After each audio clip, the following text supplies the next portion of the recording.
Hello friends, आज की class में हम देखेंगे नाउन को।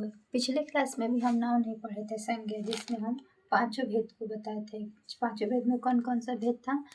व्यक्तिवाचक, जातिवाचक, समूहवाचक, द्रववाचक और भाववाचक। ठीक है, पांचों को बता चुके हैं।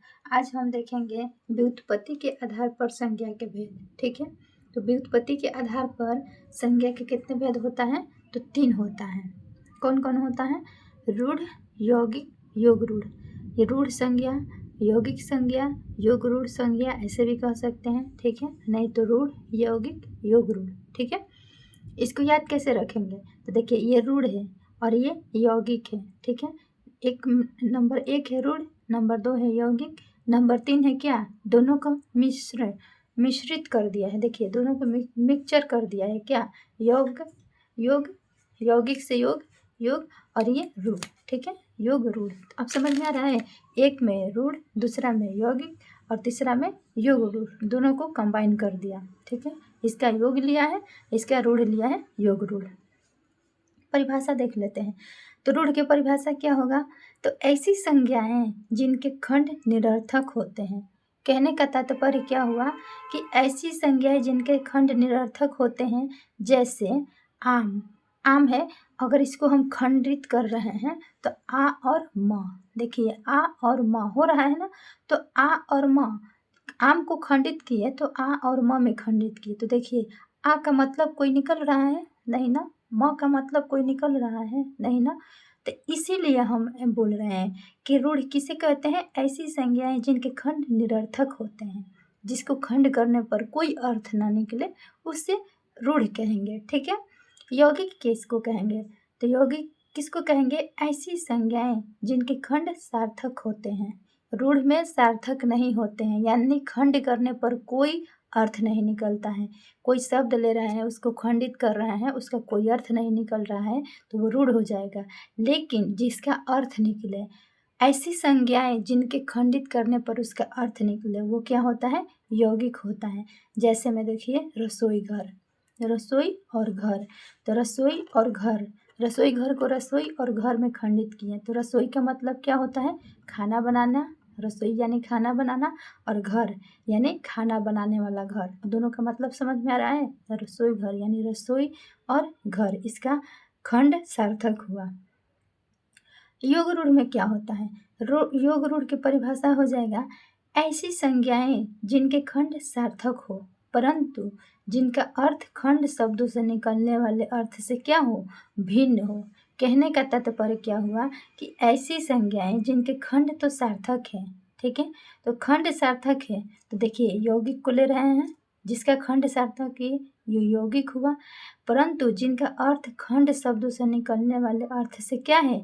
भिन्न है। ठीक है, जैसे में हम यहाँ एग्जाम्पल देखेंगे तब समझ में आएगा। योग रूढ़ में देखेंगे, जैसे पंकज। तो पंकज के दोनों खंड, यदि पंकज को हम खंडित कर रहे हैं तो कैसे होगा? पंक और ज। ठीक है, पंकज में 2 शब्द है, पंक और ज। तो पंकज को खंडित किए ना, किसमें? पंक और ज। ठीक है, जो सार्थक है, पंकज का खंड सार्थक है। पंक का अर्थ क्या होता है? कीचड़। पंक का अर्थ क्या होता है? कीचड़। और ज का अर्थ क्या होता है? जन्मा हुआ। ठीक है, पंक का अर्थ हुआ कीचड़, ज का अर्थ हुआ जन्मा हुआ, इसका खंड सार्थक हुआ।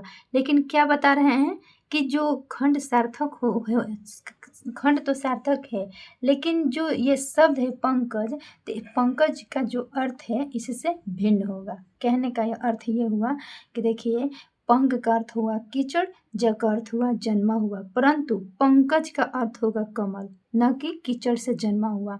अगर हम खंडित किए हैं तो पंकज, तो पंक का मतलब हुआ कीचड़, ज का मतलब हुआ जन्मा हुआ, तो इसका अर्थ क्या हो रहा है? कीचड़ में जन्मा हुआ। लेकिन हम कीचड़ में जन्मा हुआ नहीं कह के इसको क्या कहेंगे? कमल, यानी पंकज का मतलब होता है कमल। ठीक है, इसको समास में पढ़ना होता है, इसका समास में, बहुब्रीहि समास में बहुत यूज होता है। तो हम संज्ञा के कितने भेद बताएं? 8 भेद बताएं। ठीक है, 5 पहले बता चुके थे किसके आधार पे? अर्थ के आधार पे 5 भेद बताए थे। अर्थ के आधार पे 5 भेद कौन कौन सा था? व्यक्तिवाचक, जातिवाचक, समूहवाचक, द्रव्यवाचक और भाववाचक। ठीक है, वो अर्थ के आधार पर था। अभी हम व्युत्पत्ति के आधार पर बताएं, तो व्युत्पत्ति के आधार पर कौन कौन बताएं? रूढ़, यौगिक, योग रूढ़। ठीक है, तो रूढ़ किसको कहते हैं? जिसका खंड सार्थक ना हो, जिसका खंड निरर्थक हो उसे रूढ़ कहेंगे। जिसका खंड सार्थक हो उसे यौगिक कहेंगे। लेकिन जिसका खंड सार्थक हो लेकिन उसका जो अर्थ है वो भिन्न हो, खंड से अर्थ जो है खंड शब्दों से निकलने वाले अर्थ से भिन्न हो, तो उसे क्या कहेंगे? योग रूढ़ कहेंगे। ठीक है, अभी हम देखेंगे भाववाचक संज्ञाओं का निर्माण। भाववाचक संज्ञाओं का निर्माण कैसे होगा? ठीक है, तो भाववाचक संज्ञाओं का निर्माण प्रायः सभी शब्द भेदों से होता है। ठीक है, प्रश्न आएगा कि निम्न में से भाववाचक संज्ञाओं का निर्माण करें। ठीक है, तो हम यही बता रहे हैं कि भाववाचक संज्ञाओं का निर्माण प्रायः सभी शब्द भेदों से होता है। तो देखेंगे जातिवाचक संज्ञा से। जातिवाचक संज्ञा से भाववाचक कैसे बनाएंगे? तो देखिए, दूध से कैसे बनाएंगे? दौत। ठीक है, दूध जो हुआ जातिवाचक संज्ञा हुआ। ठीक है, और इसका भाववाचक क्या हो जाएगा? दौत हो जाएगा। ठीक है, नर से नरता। ठीक है, नारी से नारीत्व, बुढ़ा से बुढ़ापा, मनुष्य से मनुष्यता आदि। ठीक है, ये जातिवाचक संज्ञा से भाववाचक संज्ञा बना। अब व्यक्तिवाचक संज्ञा से भाववाचक कैसे बनाएंगे? तो इसको देखेंगे। जैसे राम व्यक्तिवाचक हुआ तो राम से रामत्व हो जाएगा, रावण से रावणत्व हो जाएगा, शिव से शिवत्व हो जाएगा। ठीक है, सर्वनाम से कैसे बनाएंगे भाववाचक संज्ञा? तो अपना, सर्वनाम अपना हुआ। ठीक है, अपना से सर्वनाम से अपना से अपनत्व, अहम से अहंकार, मम से ममता। ठीक है, विशेषण से कैसे बनाएंगे? तो विशेषण से भाववाचक संज्ञा कैसे बनाएंगे? कठोर से कठोरता, बहुत से बहुतायत, गुरु से गुरुता, सुंदर से सुंदरता या सौंदर्य, चौड़ा से चौड़ाई। ठीक है, क्रिया से कैसे बनाएंगे?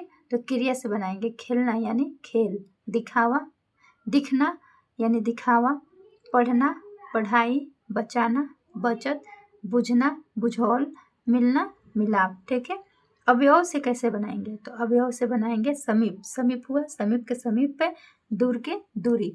और एक ट्रिक भी बताए थे भाववाचक संज्ञा का, क्या क्या बताए थे? ता हट वट पापन ई, ता हट वट पापन ई। तो ठीक है, इस चीज़ को हम बताए थे ट्रिक में, तो उस चीज़ को यहाँ पे लागू करेंगे। ठीक है, जैसे अपना से अपनत्व, अहम से अहंकार, कठोर से कठोरता, ता हट वट पापन ई आया था ना, दिखावा वाह आ रहा है ना, ई ता हट वट पापन ई आ रहा है ना, तो उसी चीज़ को, उसी ट्रिक को इसमें अप्लाई करेंगे। ठीक है, उम्मीद है आप लोगों को क्लास समझ में आई होगी। आज की क्लास में इतना ही। Bye bye, thank you.